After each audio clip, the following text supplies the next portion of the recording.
Hey, Coach, just right off the bat, why don't you just update us on the injury front? Who came back today? Who do you expect back tomorrow? All that kind of stuff. Well, all the quarterbacks practiced, so that's definitely a positive.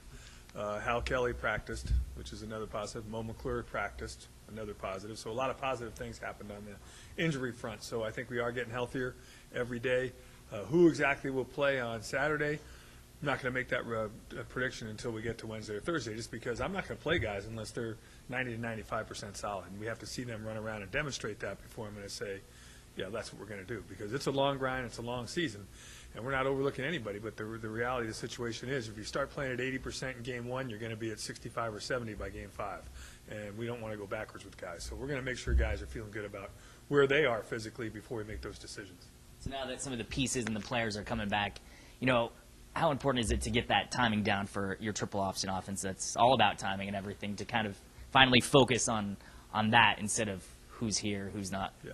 Well, without getting into specifics, it's a good statement. I mean, it's a timing offense in almost every aspect. And anytime you do throw the ball, too, which we'd like to be able to do, there's a lot of timing involved in that. So we have a lot of things that even today, coming back after 48 hours off for all the guys, getting back out there, we had some timing issues. And the good news is we have 4 days to correct them this week, which is abnormal in a normal game week.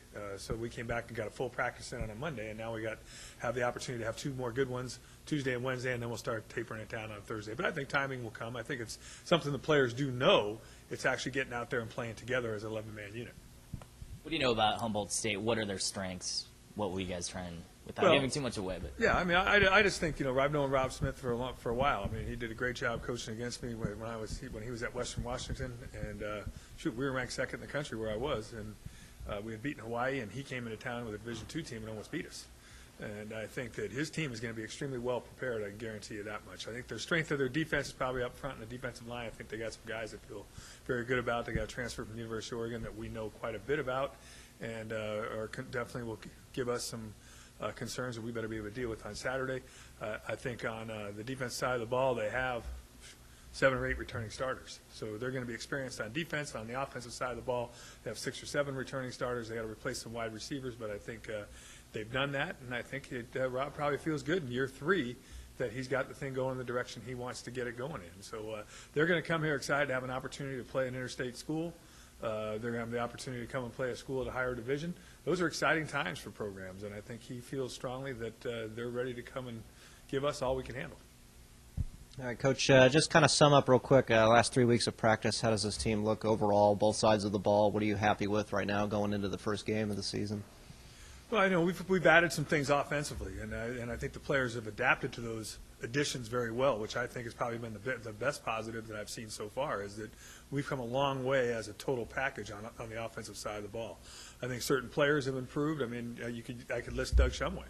I mean, I feel very confident that we could play with him and win a lot of football games. I think he's done a tremendous job in the last 7 or 8 days, especially when he got his opportunity to truly step in there, which really shows you the signs of maybe the football team that we can be. I think guys have had the opportunity to step in. Lefty Latuli Nasanoa stepped in for Mo McClure, and he's done it. He's progressed very well for a true freshman.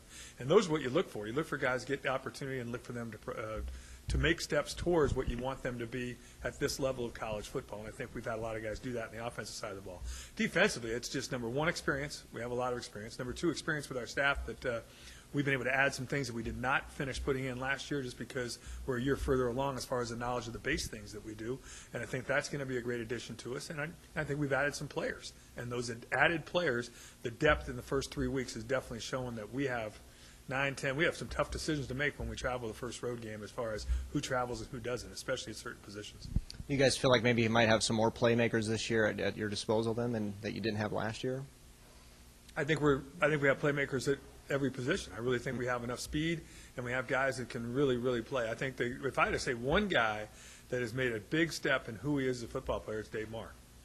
I really think he's done a tremendous job of understanding we needed him to be a faster player, a stronger player, and he did those things, but he's a great route runner. He's a great blocker. He does everything that we ask him to do at that position. He's not 6'1", 210 pounds, but he's an outstanding football player. And I think Tony's done everything we've asked Tony to do to become a better quarterback. You know, and he needed to do that in order to compete with the other 2 guys that are chasing or right with him.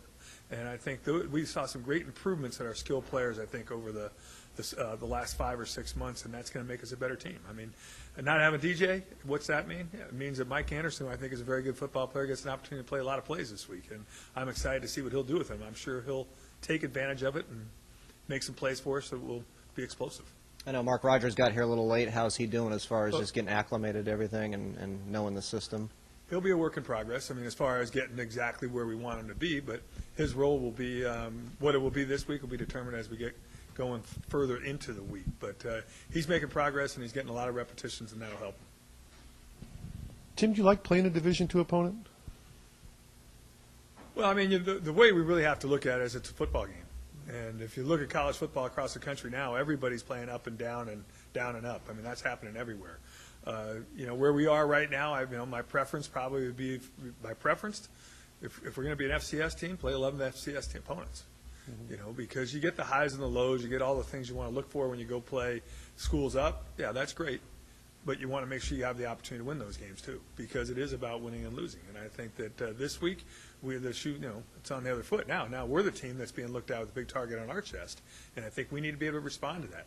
So from that standpoint, being able to respond to that type of a setting is very good, because really what you need to do is go play your game. I thought that the young lady just said it perfectly, is that they didn't play their game against UCLA. They played UCLA's game. You have to play your game. I mean, really, we want to play, whether we're playing Humboldt State or Fresno State, to me, really doesn't matter. We got to play the way we're capable of playing.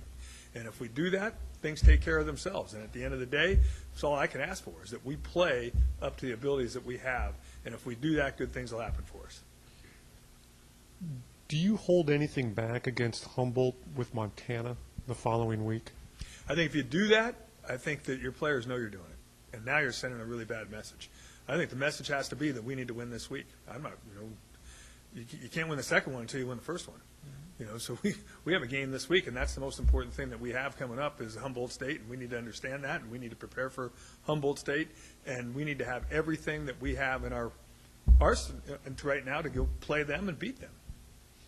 Is there a palpable difference looking at your team today? This is game week. This is the first practice of game week. Was there any noticeable difference of watching your team or how you guys are coaching them today as opposed to the past three weeks? Well, I mean, we're honed in on what we think. On our offense, we can think we're going to get something on defense, and 99% of the time we don't get it. So, but we are honing in on what we think we're going to get offensively, defensively, and special teams-wise. But in reality, to be honest, I thought we came back slow today. I think the weekend showed that they think they're still out there, beach towels out and a little sunshine or whatever. We were a little bit lazy, I thought, today. And I think we'll come back tomorrow and hopefully be much better for it, because we're now back into the rhythm. I think you get those 2 days off and the body rests and the mind rests, and now you got to come back and amp it back up. And I think that's the kind of way we practice today. How's Bijan? He'll be day to day. I mean, if I had to say one guy that probably will not play, I'd raise my hand for him right now. Okay. And filling in for him? Nico Molino, who's really had an outstanding camp, and to be honest with you, has probably put some pressure on him, much like Doug Shumway did at the quarterback position. He's put some pressure on Bijan that if he plays this week, I'm not positive that Bijan will start the next week. I don't think you don't like to have players lose their job because of injury, but when you're in a battle that's tight for a certain position, best players are going to play. And if he gets the opportunity to play this week and plays well, it may be a difficult decision for us to change that. When I watched Eric Gardley practice the first couple of weeks, he looked really good, and then he got injured. Is he back to full speed? Yeah, I think most of the injury that he had was fatigue. Eric Gardley's at 100% every time he steps on the field kind of a guy, and I think that he fatigued his muscles pretty severely, and his groin and his hamstrings didn't react properly, and then he had slight pulls with him, and I think he's 100% healthy now, and I think you'll see a very fast, much improved Eric Gardley. Is he kind of a secret weapon kind of guy?